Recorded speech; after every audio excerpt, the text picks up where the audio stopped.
भारत के लौह पुरुष के रूप में पहचाने जाने वाले सरदार वल्लभ भाई पटेल एक दृढ़ प्रतिज्ञ राजनेता थे, जिसके कारण कांग्रेस का हर एक सदस्य उन्हें देश के प्रधानमंत्री के रूप में देखना चाहता था।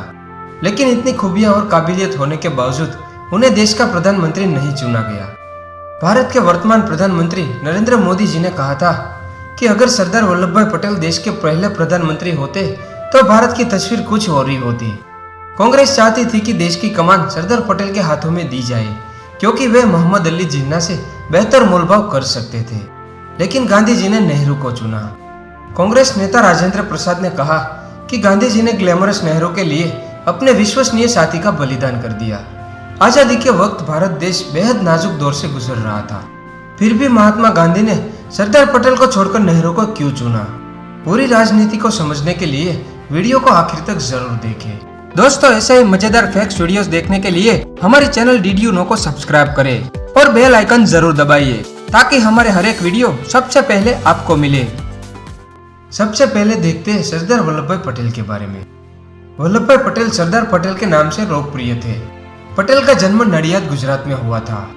सरदार पटेल ने लंदन जाकर बैरिस्टर की पढ़ाई की और वापस आकर अहमदाबाद में वकालत की। उन्होंने भारत के पहले उप प्रधानमंत्री के रूप में कार्य किया। सरदार पटेल भारतीय राष्ट्रीय कांग्रेस के एक वरिष्ठ नेता और भारतीय गणराज्य के संस्थापक पिता थे। पटेल ने स्वतंत्रता के लिए अग्रणी भूमिका निभाई और पूरे विश्व में राष्ट्र एकीकरण का मार्गदर्शन किया। पटेल से गांधी की मुलाकात नेहरू से पहले हुई थी। पटेल ने पहली बार गांधी को गुजरात क्लब में 1916 में देखा था। गांधी साउथ अफ्रीका में झंडे गाड़ने के बाद पहली दफा गुजरात आए थे। देश में जगह जगह उनका अभिवादन हो रहा था। उन्हें कुछ लोग महात्मा भी कहने लगे थे, लेकिन पटेल गांधी से जरा भी प्रभावित नहीं थे। वो उनके विचारों से उत्साहित नहीं थे।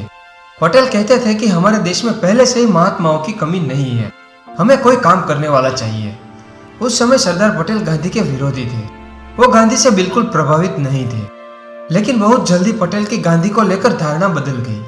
चंपारण सत्याग्रह में गांधी की सफलता का उन पर जबरदस्त असर हुआ। वो गांधी से जुड़ गए। खेड़ा का आंदोलन हुआ तो पटेल गांधी के और करीब आ गए थे।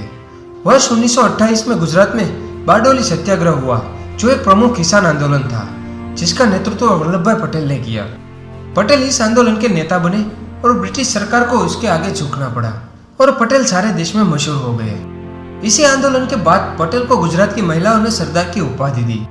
सन 1931 के कांग्रेस कराची अधिवेशन में पटेल पहली और आखिरी बार पार्टी के अध्यक्ष चुने गए। पहली बार वह गुजरात के सरदार से देश के सरदार बन गए। देश की स्वतंत्रता के पश्चात सरदार पटेल उप प्रधानमंत्री के साथ रियासत विभाग के मंत्री भी थे। सरदार पटेल ने 562 छोटी बड़ी रियासतों का भारतीय संघ में विलीनीकरण करके भारतीय एकता का निर्माण किया। विश्व के इतिहास में एक भी ऐसा व्यक्ति नहीं है जिसने इतनी बड़ी संख्या में राज्यों का एकीकरण करने का साहस किया हो। भारत के एकीकरण में उनका महान योगदान के लिए उन्हें भारत का लौह पुरुष के रूप में माना जाता है।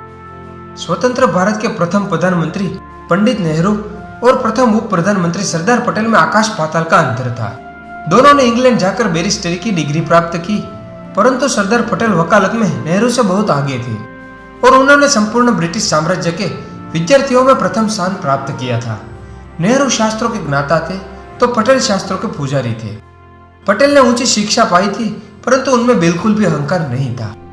पटेल कहा करते थे कि मैंने कला या विज्ञान के विशाल गगन में ऊंची उड़ानें नहीं भरी। मेरा विकास कच्ची झोपड़ियों में और गरीब किसान के खेतों की भूमि और शहरों के गंदे मकानों में हुआ है। और नेहरू को गांव की गंदगी और जीवन से चीड़ थी। द्वितीय विश्व युद्ध के बाद ब्रिटिश हुकूमत काफी कमजोर हो गई थी। 1946 में ब्रिटिश सरकार ने कैबिनेट मिशन प्लान बनाया, जिसके तहत कुछ अंग्रेज अधिकारियों को यह जिम्मेदारी मिली कि वे भारत की आजादी के लिए भारतीय नेताओं से बात करें। फैसला यह हुआ कि भारत में एक अंतरिम सरकार बनेगी। देश की आजादी के एक साल पहले ब्रिटेन ने भारतीय हाथों में सत्ता दे दी थी। तब यह तय हुआ था कि कांग्रेस का अध्यक्ष ही प्रधानमंत्री बनेगा। 1946 में कांग्रेस के द्वारा सरकार के गठन की प्रक्रिया भी शुरू हो चुकी थी। सभी की निगाहें कांग्रेस के अध्यक्ष पद पर टिकी हुई थी, क्योंकि यह लगभग तय हो चुका था कि जो कांग्रेस का अध्यक्ष बनेगा वही भारत के प्रधानमंत्री के पद के लिए चुना जाएगा। भारत छोड़ो आंदोलन का हिस्सा बनने के कारण कांग्रेस के ज्यादातर नेता जेल में थे। उस वक्त कांग्रेस के अध्यक्ष मौलाना अब्दुल कलाम आजाद थे। उन्होंने पिछले 6 साल से अध्यक्ष पद की कमान संभाली हुई थी। 1946 में अध्यक्ष पद के लिए चुनाव होने वाला था। मौलाना आजाद भी इस चुनाव में भाग लेना चाहते थे और साथ ही प्रधानमंत्री भी बनने के इच्छुक थे, लेकिन गांधी नेहरू के हाथ में कांग्रेस की कमान देने का मन बना चुके थे। 20 अप्रैल 1946 को उन्होंने मौलाना को पत्र लिखकर कहा कि वे एक वक्तव्य जारी करें कि अब वह अध्यक्ष नहीं बने रहना चाहते, और उनके साथ ही गांधी ने यह जाहिर किया कि उनका समर्थन नेहरू के साथ है। गांधी ने एक पत्र में साफ कर दिया था कि अगर इस बार मुझसे राय मांगी गई तो मैं जवाहरलाल को पसंद करूंगा। इसके कई कारण हैं जिनका मैं जिक्र नहीं करना चाहता। इस पत्र के बाद पूरे कांग्रेस में खबर फैल गई थी कि गांधी नेहरू को प्रधानमंत्री बनाना चाहते हैं। 19 अप्रैल 1946 में कांग्रेस कार्य समिति की बैठक में पार्टी का नया अध्यक्ष चुना जाना था, जिसका कुछ महीने बाद ही अंतरिम सरकार में भारत का नया प्रधानमंत्री बनाना था। इस बैठक में महात्मा गांधी के अलावा नेहरू, सरदार पटेल, आचार्य कृपलानी, राजेंद्र प्रसाद और उसके साथ कई बड़े कांग्रेसी नेता शामिल थे। हर नेता को पता था कि गांधी नेहरू को अध्यक्ष बनाना चाहते हैं। नियमों के अनुसार कांग्रेस अध्यक्ष पद का चुनाव प्रांतीय कांग्रेस कमेटियां करती थी और 15 में से 12 प्रांतीय कांग्रेस कमेटियों ने सरदार पटेल का नाम प्रस्तावित किया था। बची हुई 3 कमेटियों ने जे.बी. कृपलानी और अन्य नेता का नाम प्रस्तावित किया। किसी भी कांग्रेस कमेटी ने अध्यक्ष पद के लिए नेहरू का नाम प्रस्तावित नहीं किया। कांग्रेस पार्टी के महासचिव कृपलानी ने पीसीसी के चुनाव की पर्ची तैयार की और उन्होंने नेहरू का नाम प्रस्तावित किया। उस पर सरदार पटेल ने और बाकी सबने दस्तखत किए।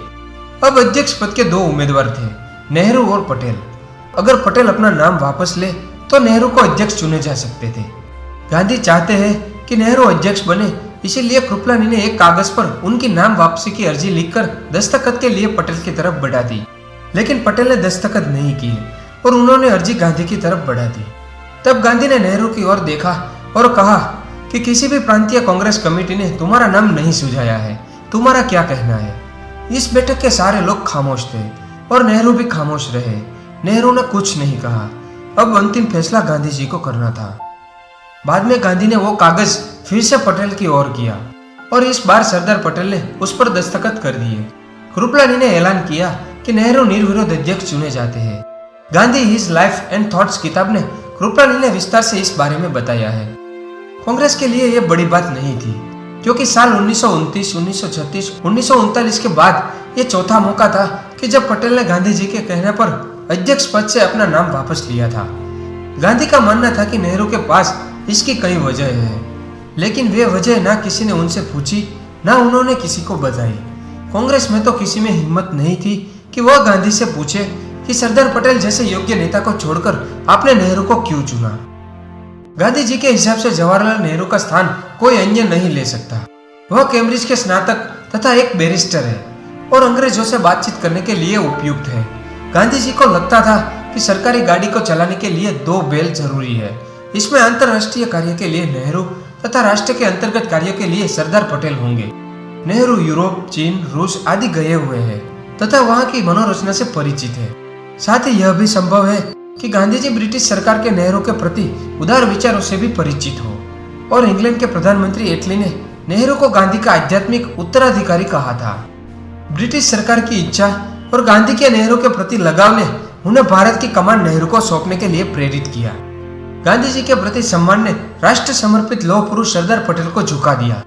अब यह सवाल आपके मन में भी होगा कि क्या यह गांधी जी की बहुत बड़ी भूल नहीं थी? दोस्तों, आपके विचार कमेंट के जरिए हमें बता सकते हैं। दोस्तों, वीडियो अच्छा लगा हो तो इसे लाइक और शेयर जरूर करें। साथ ही चैनल को सब्सक्राइब करें और बेल आइकन जरूर दबाइए ताकि हमारे हर एक वीडियो आपको सबसे पहले मिले। धन्यवाद।